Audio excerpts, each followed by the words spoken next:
Just look at these white lines. Alright, let's start unboxing. Honestly, the box itself is really well made too.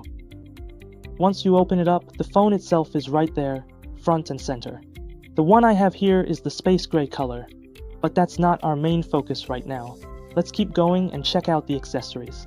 As for the charger, it's 80 watts, which is clearly a lot better than the 50 watts you get from other brands. So what we really want to look at is the phone case, because for a foldable phone, the case is super important. Otherwise, if you drop it, it would really hurt. Took some effort to open this up, so let's take a look.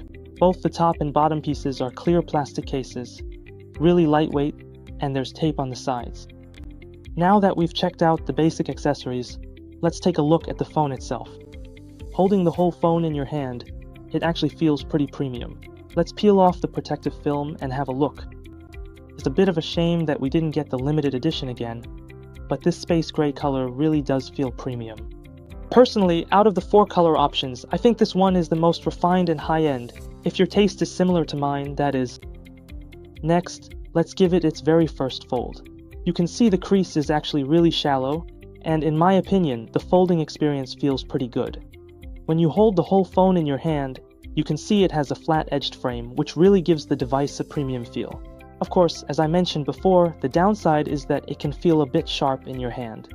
Personally, I am not a particularly big fan of this rather flat-edged design, to be honest. This time, as always, Honor's back screen is fully maximized, with a black panel on top combined with an integrated back cover design below. This space gray color is really nice. Out of the 4 color options, it's probably the most suitable for us guys.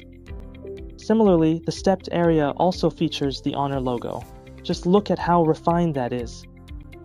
As for fingerprint unlocking, it also uses a side-mounted fingerprint sensor.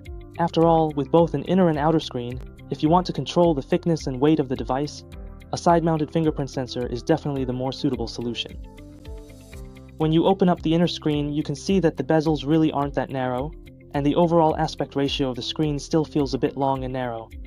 After folding, the outer screen is really huge, so using it for selfies should work extremely well. After all, the main camera is also your selfie camera. In daily use, the outer screen can also function just like a regular phone, which basically means you get an ultra mini phone.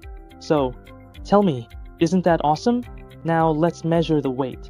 Normally, it'll be heavier than the official weight, since you've got 2 extra screen protectors on it. We can see, wow, the weight is 205 grams. Next, let's toss on the front and back protective cases and check again. 17.6 grams.